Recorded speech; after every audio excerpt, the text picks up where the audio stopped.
Hey, this is Adam with the Warrior Guitar System, a cutting-edge approach to simplified guitar mastery. In this video, I'm going to arm you with 3 simple strategies that you can use to master your guitar's fretboard.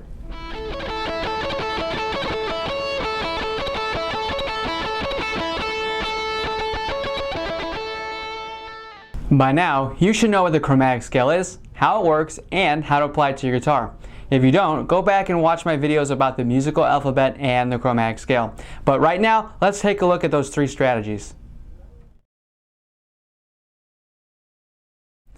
Start out by memorizing the 5th fret and the 12th fret of every single string. What you'll find is that that's a pretty simple thing to do because on the 12th fret, the note on the 12th fret is the same as the note of the open string. So on the E string, the 12th fret is the note E, just an octave higher. On the G string, the note is G on the 12th fret, etc. That applies to every single string, so that's pretty straightforward. On the 5th fret, we can find a similar pattern. With the exception of one string, the note on the 5th fret is the same note as the open string below it. So in other words, the 5th fret of the E string is the note A, while the open string below the 6th string is also an A, an out of tune A, but an A nevertheless. Now, the note on the 5th fret of the A string is the note D, and of course the open string below the 5th string is also a D. Now this applies to every single string except between 2nd and 3rd string. So you'll have to just remember that because the 5th fret of the 3rd string isn't a B note, which is the string below it, but it's actually a C note. So the B note is actually a half step over on the 4th fret. So nothing really too crazy there, but you do need to remember that the 5th fret of the 3rd string or the G string is a C note, not a B note.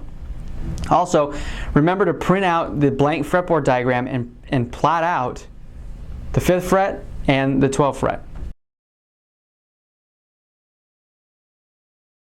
Once you're good with strategy number 1, you can move on to strategy number 2. Strategy 2, what I want you to do is memorize the notes on the 3rd fret, 7th fret, and the 9th fret. Now you notice that these are the dotted frets, and that's what they're there for, to give you a frame of reference as to where you are.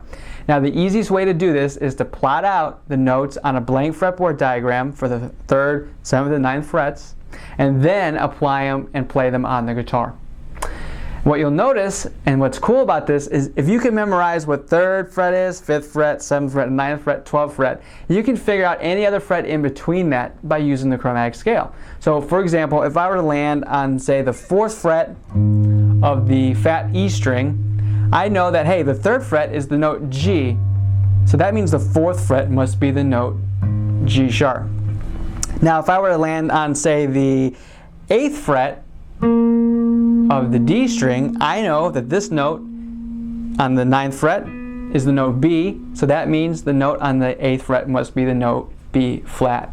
Make sense? Good.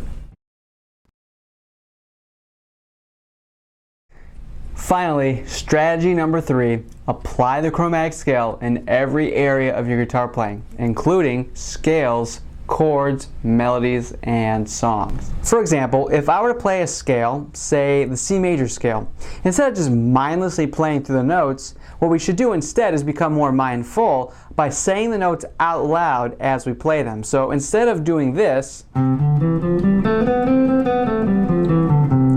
we should do something more like this. C, D, E, F, G, A, B, C, C, B, A, G, F, E, D, C.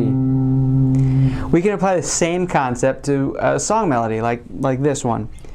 D, D, D, G, D. C, B, A, G, D. C, B, A, G, D. C, B, C, A. Okay, we can also apply it to a chord or a series of chords. So instead of just playing a chord like D major, you can go through and name each note within the chord. Open D, A, D, and F sharp. You can do the same thing with the C chord. C, E, open G, C, and E. Or say an A chord. Open A, E, A, C sharp, and E.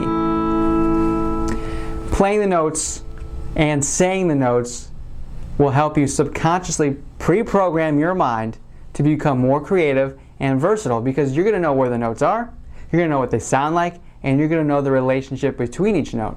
Chances are, if you make a habit of doing this, you'll become more aware of other patterns within the fretboard, such as repetitive octave ranges, finger shapes, and other note relationships. This kind of thing will really help you develop your musical ear, your improvisation skills, and songwriting skills, to name a few. Now I realize some of this may seem a little overwhelming, but what I encourage you to do is download the free blank fretboard diagram by clicking the button below. You can also click the link in the description box. Just remember to take your time and be patient with yourself, because this is going to take a little bit of practice. But I assure you, simply becoming more mindful of what you're playing is going to make a world of difference. But hey, that's all the time I have today. I really appreciate you spending a few minutes with me, and I look forward to seeing you all again real soon. And until next time, keep on keeping on. I really hope that you enjoyed this video, but before you go, hit the subscribe button below so you can get more free guitar training videos that you won't find anywhere else. Also, I'd love to hear from you. Head on over to our Facebook page and leave us your feedback for a chance to win a free live one-on-one guitar training session with yours truly.